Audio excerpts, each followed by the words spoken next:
Bismillahirrahmanirrahim. Dear students, Assalamu alaikum warahmatullah. I am MD Anwar Hussain, Assistant Teacher of Ibrahim Memorial Shiksha Niketan, Birganj, Dinajpur.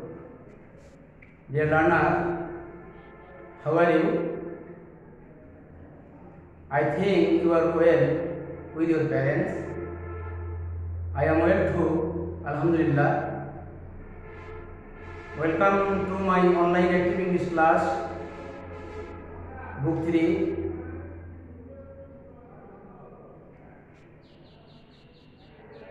Today's my discussion is about the school choir. I told you about the clever servant in my previous class.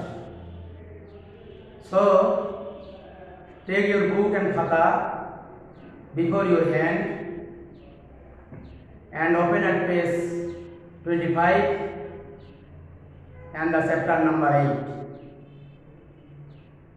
সুপ্রিয় শিক্ষার্থী বন্ধুরা, তাহলে আমরা আজ যে বিষয়টির উপর আলোচনা করতে যাচ্ছি সেটি নিশ্চয়ই তোমরা বুঝতে পেরেছ। তোমরা অবগত হয়েছ আমরা আজকে আমাদের যে বিষয়ের উপর আলোচনা করব এটি হলো the school choir। The school choir হলো এই টপিকটা আমরা এখন বোর্ডে লিখতে পারি। আমরা যে আজকে বিষয়টা আলোচনা করব এটার নাম হলো the school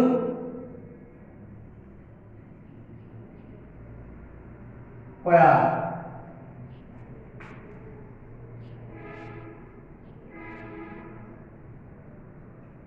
the school choir এই বিষয়ের উপর আমরা আলোচনা করব। ডিয়ার স্টুডেন্টস, আলোচনার পূর্বান্তে আমরা এই গল্পটা সম্পর্কে কিছু নতুন নতুন শব্দ আছে, এই শব্দগুলি সম্পর্কে একটু অবগত হব, পরিচিতি লাভ করব, যাতে করে আমরা গল্পটা যখন পড়ব পড়ার আগে এই গল্পটা সম্পর্কে একটু সম্যক ধারণা লাভ করতে পারি। প্রিয় শিক্ষার্থী বন্ধুরা, এখানে দেখো choir একটি শব্দ আছে, choir, CHOIR। এই choir হলো গানের দল। যখন স্কুল choir থাকবে তখন বিদ্যালয়ে গানের দল। choir মানে হলো গানের দল।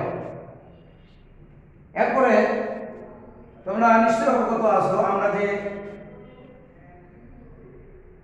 বার্ষিকের ফাইনাল এক্সামের জন্য যে শীটটা তোমাদের হাতে আমরা প্রদান করেছি, ওই শীটটাতে আমাদের বার্ষিকের সিলেবাস অনুযায়ী মোটামুটি মিনিংগুলো দেওয়া আছে যে কোন কোন শব্দের উপরে এবং কোন কোন অধ্যায়গুলোর উপরে আমরা ফাইনাল পরীক্ষাটা নেব, সেগুলো তোমরা অলরেডি হাতে পেয়ে গেছো। আমরা যেহেতু মোটামুটি কমিউনিকেশন গ্যাপ হওয়ার কারণে তোমাদের কাছে এখনো আমরা এই গল্পটা সম্পর্কে বুঝাই দিতে পারি নাই। অনলাইন ক্লাসে আমি তোমাদেরকে সেই ধারণাটাই দেওয়ার জন্য আজকে তোমাদের সাথে মিট করেছি। তোমরা লক্ষ্য করো আমরা যে আজকে যে বিষয়গুলোর উপরে আলোচনা করব এই বিষয়টি সম্পর্কে ধারণা নিবে। তোমরা নিশ্চয়ই সামনে বসে আছো, বই এবং খাতা কলম সাথে নিয়েই আমার এই লেকচারটা তোমরা অবলোকন করতেছো। তাহলে choir হলো গানের দল। আর এখানে politely একটা শব্দ আছে, politely, POLITELY।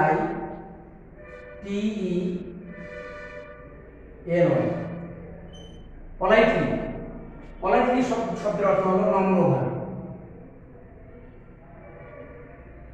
নম্রভাবে বা ভদ্রভাবে, নমনীয়ভাবে, যেভাবে আমরা এটাকে নিতে পারি ওইভাবে আমরা বলতে পারবো।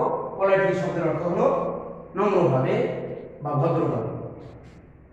প্রিয় বন্ধুরা, তাহলে এখানে আরো কিছু শব্দ আছে যে শব্দগুলো আমরা একটু অবজার্ভ করি এবং এটি একটু পড়ি। তোমরাও আমার সাথে বইটা হাতে নাও। হাতে নেওয়ার পরে বইটা আমরা একটু পড়লে বুঝতে পারবো এই গল্পটার ভিতরে কি লুকিয়ে আছে।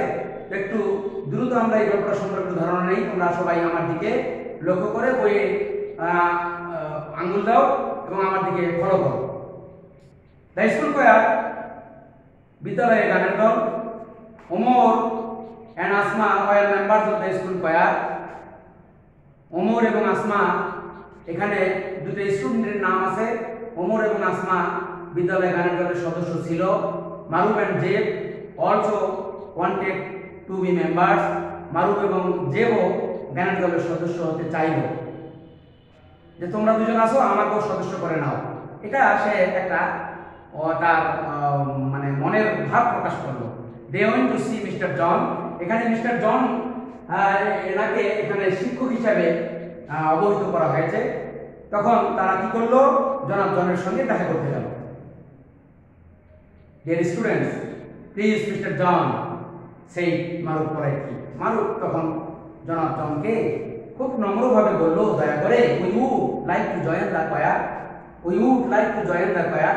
দয়া করে নম্রভাবে ও বলল যে অনুগ্রহ করে আপনি কি আমাদেরকে আপনার গানের দলের সদস্য বানাবেন, সদস্য বানাবেন। ভেরি ওয়েল, বেশ ভালো সেই মিস্টার জন। তখন এই কথা শুনে জনাব জন বলল, আচ্ছা ঠিক আছে, but you must sing to me first. কিন্তু তোমাদেরকে প্রথমে আমাকে একটি গান শোনাতে হবে। হিয়ার ইজ এ সং, এখানে একটি গান আছে। First I will play it on the piano. প্রথমে আমি আমার পিয়ানোটি চালু করব। Then I want you to sing it carefully. তারপর তোমরা তোমাদের গানটি সতর্কতার সাথে গাইবে। The children begin to sing. ছেলেমেয়েরা গান আরম্ভ করলো। Stop said Mister John. জনাব জন বলল, থামো। Maruf, you are singing very loudly. এই যে লাউডলি একটা শব্দ আছে, লাউডলি। এই লাউডলি মানে হলো LOUDLY। লাউডলি মানে হলো উচ্চ স্বরে। এখানে বললো যে ওই মারুফ কি করলো, Maruf you are singing very loudly. Maruf তুমি খুব উচ্চ স্বরে গান গাইলা। Please sing more softly. দয়া করে তুমি নিম্ন স্বরে গান করবে। সফটলি এখানে নিম্ন স্বরে। Please sing more loudly. এখন যখন মারুফ লাউডলি বললো, তখন আবার ওইটা উচ্চ স্বরে গাওয়ার কারণে ওকে নিম্ন স্বরে গাওয়ার জন্য বলা হলো। তখন সে কি করলো, সফটলি নিম্ন স্বরে গান গাইলো। Zeb, you are singing very softly. এরপরে জেব গান গাইলো। জেব আবার নিম্ন স্বরে গাইলো। তখন প্লিজ সিং মোর লাউডলি। জেবকে আবার বলা হলো যে তোমার এত নিচু স্বরে তুমি গান করেছো, তুমি একটু উচ্চ স্বরে গানটা গাও। Go back to the beginning and try again. তোমরা এখন চলে যাও, পুনরায় চেষ্টা করো। তাহলে এখানে আমরা বুঝতে পারলাম, মারুফ যখন গান গাইলো তখন আর গানটা উচ্চ স্বরে হওয়ার কারণে ওকে নিম্ন স্বরে গান করতে বললো। জেব যখন গান গাইলো তখন সে নিম্ন স্বরে গাইলো। তাকে আবার উচ্চ স্বরে গানটা করার জন্য বলা হলো। তাদেরকে বাড়িতে ব্যাক করে দেওয়া হলো এবং পুনরায় চেষ্টা করতে বলা হলো। মারুফ সিং মোর সফটলি। মারুফ প্রথমে লাউডলি গাইছে, ও পরে তখন সফটলি গাইলো। And Zeb sing more loudly. আর জেব সফটলি গাইছে, ও তখন পরে উচ্চ স্বরে গাইলো। Good said Mister John. এরপরে জনাব জন তখন ওদেরকে কি করলো, গুড, বেশ ভালো, ওদেরকে ধন্যবাদ দিল। You sing very well. তোমরা ভালো গান করেছো। You have clear voice. তোমাদের পরিষ্কার কণ্ঠ আছে। You sing very clearly. তোমরা পরিষ্কার গান করেছো। ইউ ক্যান জয়েন মাই কোয়ার। এখন তোমরা আমার গানের দলে যোগ দিতে পারো। এই হলো তোমাদের এই স্কুল কোয়ারের মোটামুটি সরল অনুবাদ। ডিয়ার স্টুডেন্টস, এখন এই সরল অনুবাদটা আমরা জানলাম। আর মোটামুটি এই সফটলি, লাউডলি, এখানে একটা শব্দ আছে SOFTLY, সফটলি। এই সফটলি হলো নিম্ন স্বরে। এখন লক্ষ্য করো, এখানে উপরের যে অনুচ্ছেদটা আমরা এই শর্ট যে কম্পোজিশন, এখানে যেটা আমরা পড়লাম, এই পড়া থেকে নিচের কিছু কোশ্চেন আছে, আনসারিং কোশ্চেন। এই কোশ্চেনটা আমরা জবাব দিতে পারবো। এগুলো তোমরা কিন্তু আসলে অলরেডি শীটের মধ্যে পেয়ে গেছো। এই শীটটা থেকে এগুলা তোমরা মোটামুটি পড়ে নিতে পারবে। তারপরে আমি একটু দুই একটা প্রশ্ন তোমাদের হিন্টস দেই। এখানে বেশ কিছু ভার্ব আছে, যেমন ওই যে স্যাং, স্যাং, SANG। এখানে তোমরা ওই যে কনজুগেশন অফ ভার্ব যখন করবা এক ইংরেজি গ্রামারে, এই স্যাংটা কোন ফর্মে আছে এটা কিন্তু এখানে বুঝে নিতে পারবে। স্যাং হলো পাস্ট ফর্মে আছে, এর প্রেজেন্ট ফর্ম হলো সিং। প্রেজেন্ট ফর্মটা কি? সিং, SING। এই সিং হলো প্রেজেন্ট ফর্ম, স্যাং হলো পাস্ট ফর্ম, পাস্ট পার্টিসিপল হলো সাং, SUNG, সাং। এই বিষয়গুলো সম্পর্কে এখানে ধারণা হবে। আরেকটা জিনিস আছে উড। উইল হলো প্রেজেন্ট ফর্ম, উড হলো পাস্ট ফর্ম। এরকম ধরনের কিছু কিছু মিনিং আছে এখানে যেটা তোমরা হয়তো পড়লেই বুঝতে পারবা। যেমন ওয়েন, ওয়েন, ওয়েন কোন ফর্ম তোমরা তো নিশ্চয় জানো। কনজুগেশন অফ ভার্ব আমরা পড়ছি ওয়েন। ওয়েন হলো পাস্ট ফর্ম, এর প্রেজেন্ট ফর্ম হলো গো, আর পাস্ট পার্টিসিপল হলো গন। এই বিষয়গুলো সম্পর্কে তোমাদের একটু প্রাথমিক ধারণা থাকা লাগবে। এটা অনেক আগে আমরা আলোচনা করছি। যেমন এর প্রিভিয়াস যে গল্পগুলো আমরা আলোচনা করছিলাম সেখানেও কিন্তু এগুলো উল্লেখ আছে। এগুলা যখন আমরা এই পড়াটাতে যাব, এই লিসনটা যখন আমরা পড়ব, তখন আমরা এইগুলো সম্পর্কে একটু ধারণা নিয়ে তাহলে আমরা কনজুগেশন ভার্বগুলো সম্পর্কেও একটু ধারণা পেয়ে যাব। ডিয়ার স্টুডেন্টস, এখন আমরা আসি আনসারিং কোশ্চেন। লক্ষ্য করো, আনসারিং কোশ্চেনে আমাদের এখানে কিছু প্রশ্ন দেওয়া আছে। এই প্রশ্নটা সম্পর্কে একটু কিভাবে আমরা লিখব তার একটু ধারণা আমরা নেই, কেমন করে লিখব। তাহলে মিনিং, ওয়ার্ড মিনিং সম্পর্কে আমরা জানলাম, আনসারিং প্রশ্ন সম্পর্কে আমরা একটু জানি। এখানে যেমন ANSWER, answer the question.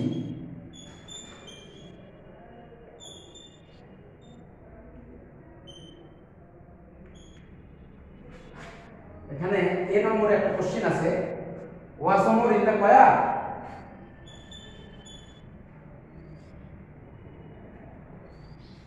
Was Omar in the কয়া।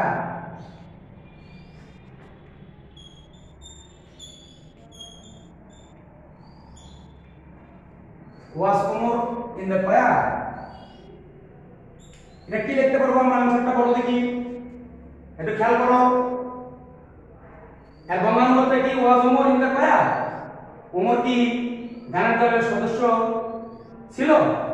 ওয়াজ ওমর ইন দ্য কয়া। তাহলে আমরা কি লিখতে পারবো? এটা নিশ্চয়ই ওমর গানের দলের সদস্য ছিল। তাহলে yes, Omar was in the কয়া, আমরা এটা লিখতে পারবো। Yes, Omar was in the কয়া। এই প্রশ্নের উত্তরটা আমরা লিখতে পারবো, yes,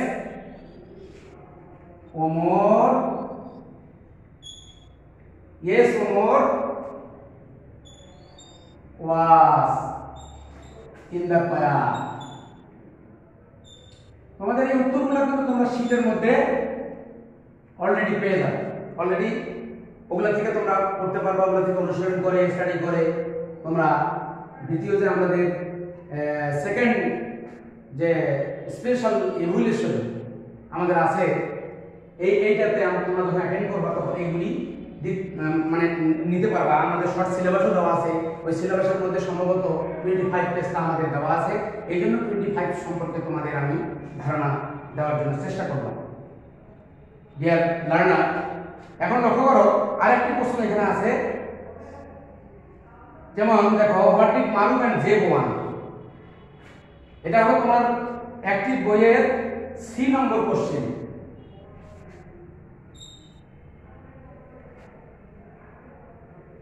What did Maruf and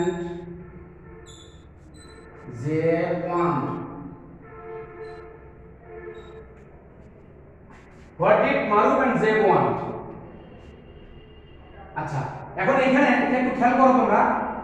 এটা যখন আনসারটা আমরা নিতে যাব তখন আমরা কি এখানে লিখতে পারি একটু খেয়াল করো দেখি। উল্লেখ আছে এখানে, what did Maruf and Zeb one.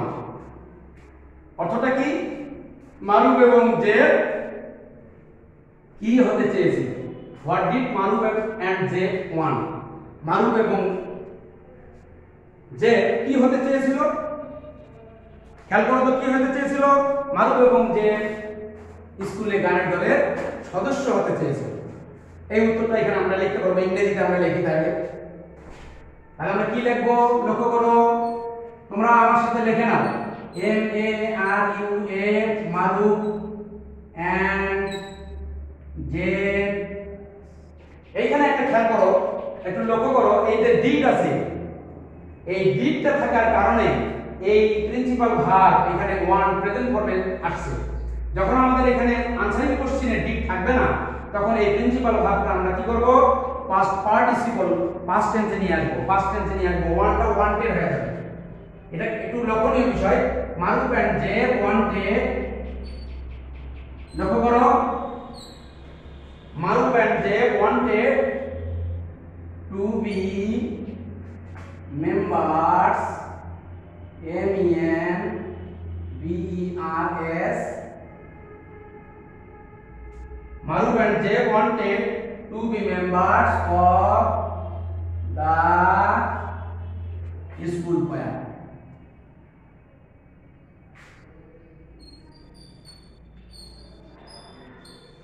ঠিক আছে, লক্ষ্য করো, Maruf and Jay wanted to be members of the school choir.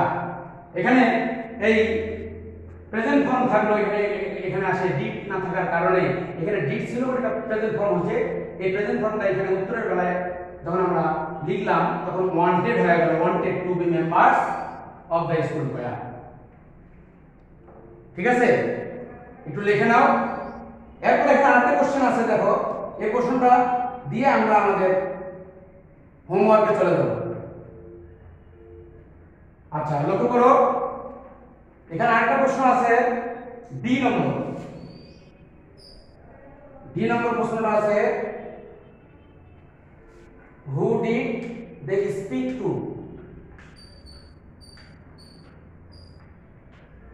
Who did they speak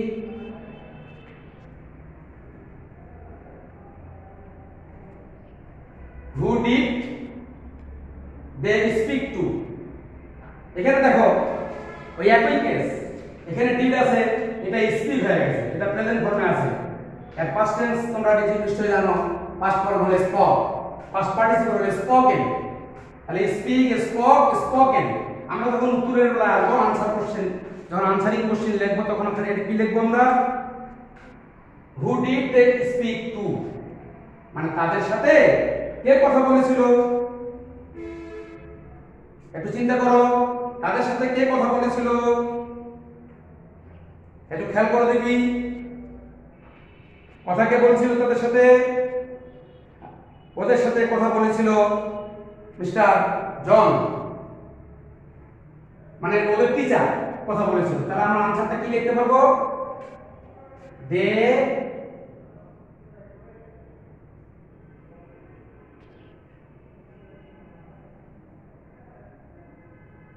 এখানে কি লিখবো, স্পিক আছে, তাহলে spoke, they spoke, SPOKE, they spoke with কি, মিস্টার জন। আর টিচার তার সাথে কথা বলেছিল। Who did they speak to, তাদের সাথে কে কথা বলেছিল, তাহলে they spoke with mister John, তার সাথে জনাব জন তার স্যার কথা বলেছিল। ঠিক আছে, দে স্পক উইথ মিস্টার জন। আমরা তাহলে এখানে দেখো এই স্পিকটা এখানে আসে, স্পক হয়ে গেল। তোমরা সম্ভবত এই বিষয়টা কিন্তু প্রায় পরীক্ষায় ভুল করে থাকো, এই প্রেজেন্ট ফর্মটা তখন পাস্ট ফর্মে যে করা লাগবে এই বিষয়টা তোমরা ভুলে যাও, আর যার কারণে এই আনসারটা গোটাই ভুল হয়ে যায়। এটা খেয়াল করতে হবে, প্রশ্নের অ্যানসারের সময় এটা খেয়াল করতে হবে যেন স্পিকটা এখানে আসে, স্পিক না থাকে এটা স্পক হয়ে যায়, এটা খেয়াল করতে হবে। বুঝতে পারছো? আচ্ছা, মোটামুটি তাহলে আমাদের এই বিষয়গুলি সম্পর্কে আমি কয়েকটা কোশ্চেন তোমাদের কাছে আলোচনা করলাম। এখন তোমাদের এই গল্পটা নিজের মধ্যে বোধগম্য করে নেওয়ার জন্য,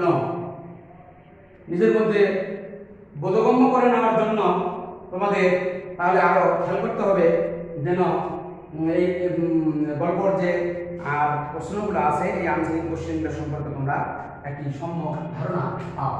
বুঝতে পারছো? আচ্ছা প্রিয় ডিয়ার স্টুডেন্টস, শিক্ষার্থী বন্ধুরা, তোমরা ওই খেয়াল করবা যেন আমরা বিশেষত্ব যে জিনিসগুলি এখানে উল্লেখ করতেছি, এই উল্লেখিত জিনিসগুলি কিন্তু সবগুলোই মোটামুটি তোমাদের ধারণা নিয়ে আসতে লাগে। কথা বুঝতে পারছো? আচ্ছা, এগুলো তোমরা টুকে নাও, নিশ্চয় টুকে নিচ্ছ। আমরা এখন হোমওয়ার্কের দিকে যাব। বাড়ির কাজটা কি নেব? বাড়ির কাজ আমরা কি নেব? বাড়ির কাজ এখানকার যে কোশ্চেনগুলো আছে এই প্রশ্নগুলো নেবে, আর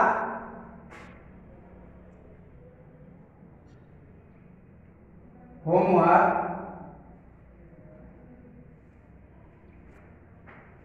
এখানকার এ থেকে কত পর্যন্ত আছে? এ থেকে মোটামুটি যে পর্যন্ত অ্যানসার দ্য কোশ্চেন, এ থেকে যে পর্যন্ত এটা সম্পূর্ণ ভালোভাবে করে নিতে হবে মিনিংগুলো সহ। এর পাশাপাশি এই অর্থগুলা ভালো মতো খেয়াল করে তোমরা এগুলো যদি ভালো মতো বাড়িতে পড়তে পারো তাহলে আনসার দ্য কোশ্চেনগুলো ক্লিয়ার করতে পারবা।